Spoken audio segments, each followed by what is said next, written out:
مستمعي هذه FM الأعزاء، أسعد الله أوقاتكم. أنا هوجين هادي، سأقدم لكم نشرة موجزة لأهم الأخبار وأستهلها بأبرز العناوين.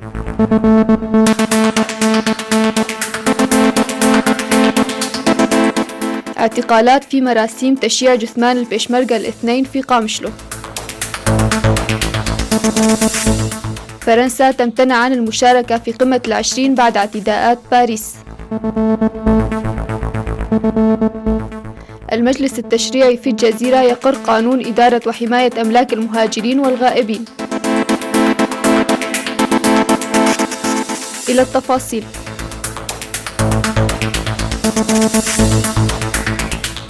خرج الآلاف من المواطنين في قامشلو اليوم السبت لتشييع جثمان اثنين من البيشمركة، شيرزاد معصوم محمد وأحمد بوزان قجو، اللذين فقدا حياتهما في معارك شنغال. وقد انطلق المواطنون من أمام جامع قاسمو باتجاه مقبرة الهلالية الجديدة، هذا وقد عقبت انتهاء المراسيم عملية اعتقالات من قبل الأسايش لمجموعة من الشباب المشاركين في التشييع، حيث اعتقلت ما يزيد عن 5 شباب بقصد أداء واجب الدفاع الذاتي. وكان المجلس الوطني الكردي قد أدان في بيان له أمس اعتقال بعض الشباب المشاركين في استقبال الجثمانين أمام جامع قاسمو.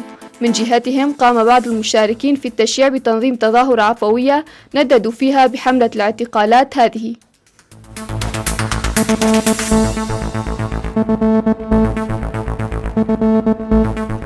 أعلن الرئيس الفرنسي فرانسوا أولاند أن فرنسا لن تشارك في قمة العشرين التي ستنعقد اليوم في تركيا. وأعلن الرئيس الفرنسي فرانسوا أولاند خلال بيان للصحافة أن فرنسا لن تشارك في اجتماع قمة العشرين إثر الهجمات التي استهدفت باريس.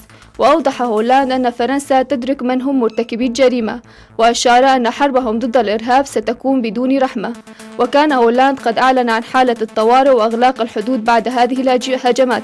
من جهتها نصحت بلدية باريس السكان بعدم الخروج من منازلهم.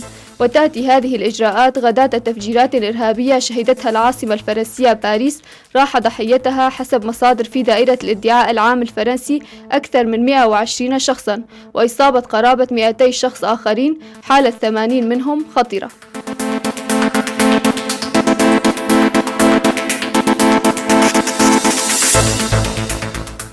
أقر المجلس التشريعي اليوم السبت قانون إدارة وحماية أملاك المهاجرين والغائبين.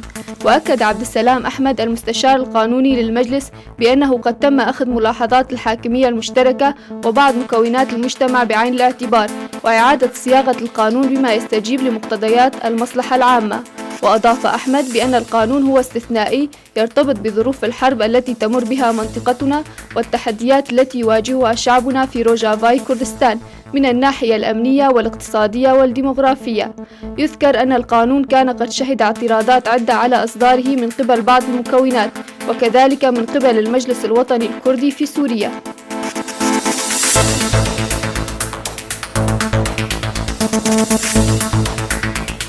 بدأ اجتماع فيينا الدولي السبت في حضور الولايات المتحدة وروسيا سعيا لإيجاد حل سياسي للنزاع في سوريا على خلفية اعتداءات غير مسبوقة في باريس وخلافات تتعلق بمصير بشار الأسد على ما أفاد مصدر دبلوماسي.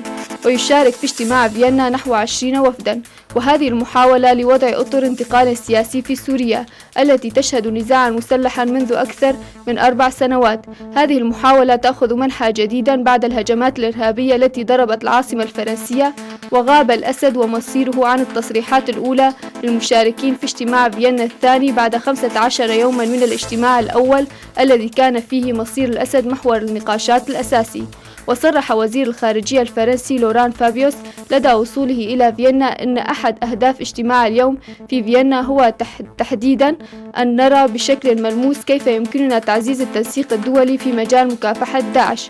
وقالت وزيرة خارجية الاتحاد الأوروبي فيدريكا موغيريني من جهتها أن اجتماع فيينا يأخذ معنى آخر بعد اعتداءات باريس.